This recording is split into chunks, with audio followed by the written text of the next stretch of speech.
Good evening and welcome to the Equal Equity Show. My name is Ray Douglas, and today we have none other than Jonny Nelson. Jonny has, his reputation precedes him both in and out the ring. So for those of you who don't know anything about boxing or haven't subscribed to Sky, Jonny is essentially one of the main pundits on Sky Boxing, but also a retired former world champion. Welcome to the Equal Equity Show, Jonny. Thank you, Ray. Appreciate that. Thank you. Looking forward to it. Thank you. So let's cut to the chase. Sheffield, early 60s, 70s. Tell us about it. For me, Sheffield, as a young man, I wasn't interested in boxing. I was just a happy-go-lucky kid, and my mum was she's pretty strict with us. Made sure we went to church. Made sure we tried to stay on the right path. And I got to give it to my mum, because my mum, she dragged us through, no matter what. I can remember, when you hear the word broke, we were broke. We were broke. We had nothing. And my mum used to work at a children's hospital.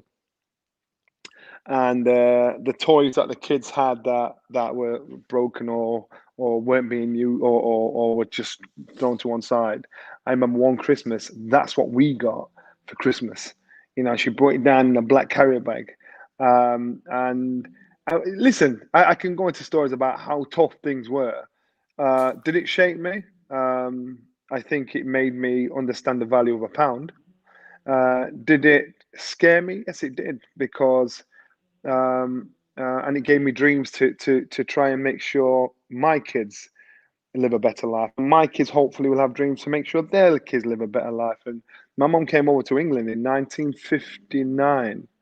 And you think about this, you think, for a young woman to leave her home and get on a boat to go to the other side of the world, can you imagine doing that? In your 20s? And to me, I just think that's brave, man.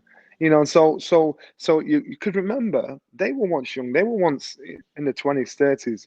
And so what she did was a bold move. So as far as I'm concerned, our life's easy. And even when we think it's hard, our life's not that bad. I hear you. And so in terms of, you could probably know I'm from an exotic city called Birmingham. Similarities to Sheffield in one way, pockets of kind of Caribbean communities, an industrialized city, kind of, both. My father was Windrush, so it's the same kind of era. What was it like, all the outside? So we have this Afro-Caribbean kind of upbringing, the culture, but when we step out our houses and we go into school and we're going into that world, what was it like, school in Sheffield, young black man? Well, as a young black man, you want, and most guys of my age will probably hear their parents saying it.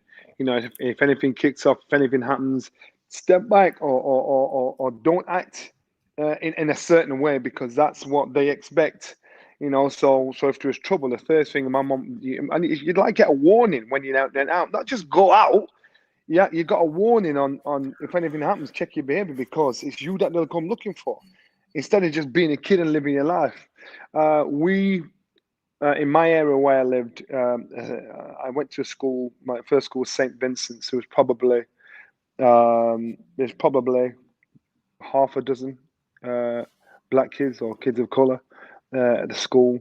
I remember I was the only black guy in my class, and so I saw both sides of how things were viewed and looked at. And I can remember I was asked once if what was my first experience of racism.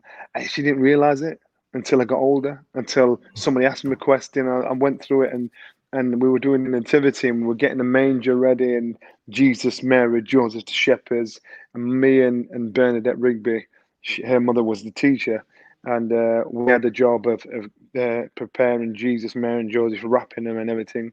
I got the paint. I started painting Jesus brown. And remember, this is the innocence of a child. I'm just thinking like a child thinks. It's not a country. He's not white. So that's how I saw Jesus in my head. I started painting him. She screamed, "No, what are you doing?" Everybody turned around. As if to say, and I'm thinking, what have I done? I'm looking, thinking, what have I done?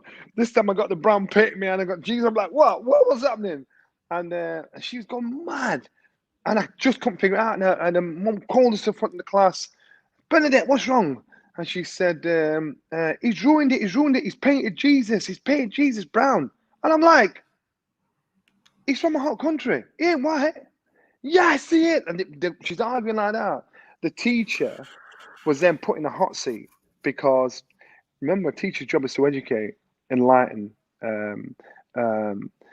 guide youngsters, young brains that are growing. Yep. Instead of doing that, the teacher didn't do that. The funny thing, what she did do was, when I'm trying to explain, say, no, he's from a hot country. It's not what he is. He ain't. Teacher went, blam! Slapped me in my face. Johnny, shut up. Weird. So, sat down. She calmed down Bernadette. She said, all right, we'll make a new one. And I'm like, so that at the time, I didn't realize, now as an adult, I realized what was happening then. Anyway, I went home that night, went to my mum, sat down, she asked me, having something to eat, asked how school was today, and I said, it was all right, and talking to me, I said, oh, this happened, I told her what happened, and mum said, just sat forward, she went, what? She did what? And she did what to you? And so I'm telling her the story, and that was it. Next day, come to going to school. My mum usually walked us to school, and I walked me to school. And then when I got to the gate, I'd turn around, I'd see her walking back down Hollis Croft down the hill, heading home. This time I turned around, she was still stood there with her arms folded. I thought, oh, she must be talking to one of her parents. I forgot about all this what happened yesterday. I'm going to class for the register. As I'm going for the register, we all sat down. Remember, I'm the only black child in the class. You know, so you're thinking, so you're different. Your hair's different. Everything's different. Of course. Next minute, boom, the door flies open. I turn around. It was my mum. I thought, oh God, no, because I don't need this. Mum just, and so I didn't know what she come for. I thought, what have I done? So mum just walked straight to the front of the class. Did you put your hand in my picnic head? And Mrs. Rigby said, no. I went, blam! Slapped her in the face. And all the kids screamed. And everybody went, so the teacher's face is red up. All the kids screamed in class. I thought, oh, God, no. Oh, no. So I'm now thinking I'm in trouble because my mum's come and boxed the teacher. So the headmistress was a woman called Sister Catherine. Sister Catherine came down because she heard all the noise. What's happened? She ushered my mum out. She ushered the teacher out. She ushered Bernadette out and me out. And we had to explain what happened. And Sister Catherine, she then is in a position, she's thinking, so she told me and Bernadette to go back in the class. And then Mrs. Rigby came in. She said, I apologise for yesterday, Johnny. And that was it. As a child, I didn't know what's going on. But as an adult, I thought, you know what? This is when you stand out. It's how you see life. Who are your role models? Who are the people that you look at or aspire to be like? So if I see images of somebody that looks like me, then I know I'm capable of being that somebody. If I see images of someone that looks nothing like me, I think it's twice as hard for me to be like him. Of course. You understand what I'm saying? And and that I think, this is about education from with youngsters. This is about educating. This is what worked for me. That I should have been educated from young to inspire me with role models that I could relate to, that I and question what history, question parts in history, because as they say, history is written by the history makers, and so it's growing up was different. And people have to remember that Caribbean parents, they risk assess everything. They would say things like, wear clean underwear just in case you get knocked over. Crazy stuff like that.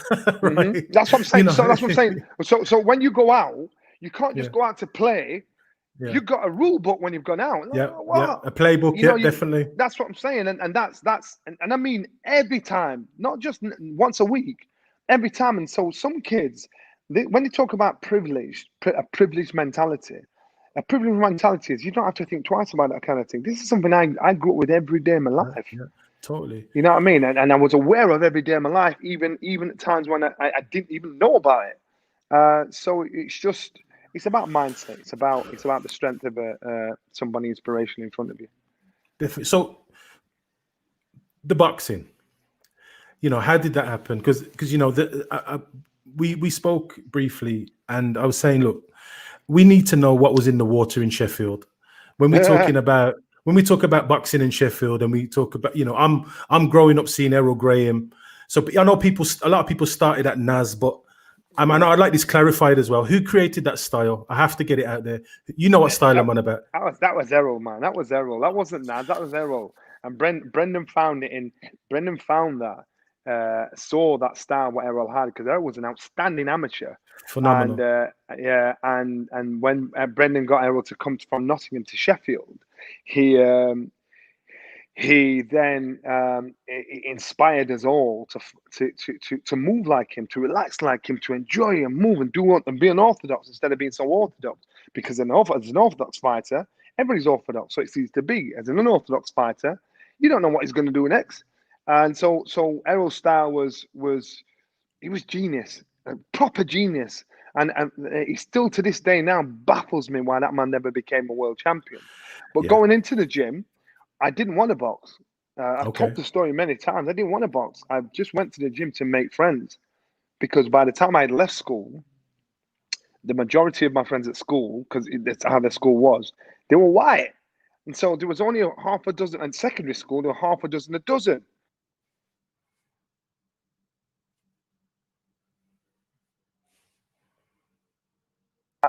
It was just, how can I put it? You understand? I knew I had to start from scratch.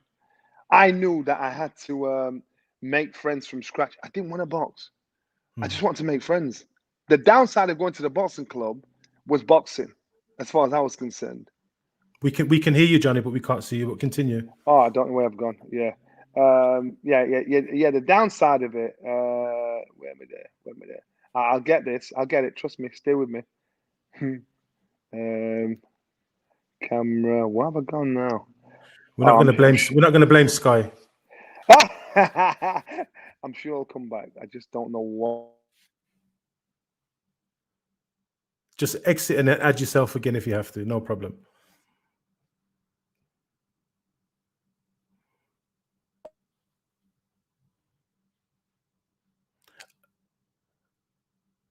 I'm going to remove you. Just add yourself back on.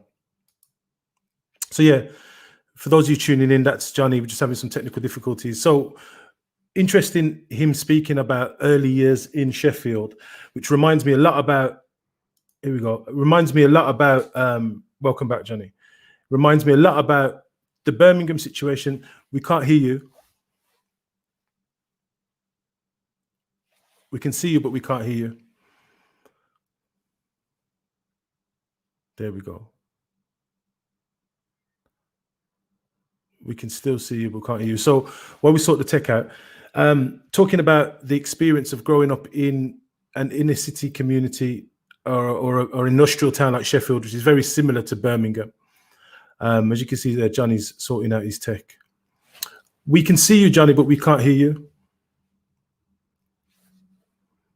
I'm going to try and remove you one more time and make you enter again. Yeah, well, we'll sort that out.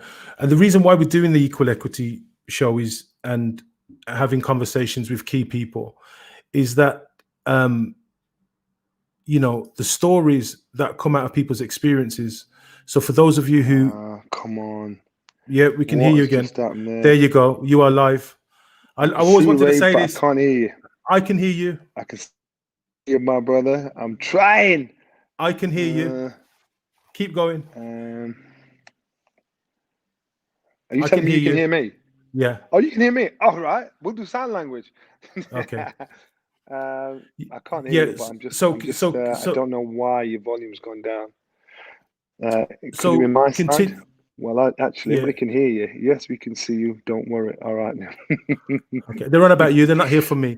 So I don't know what to do here. Let me... Someone...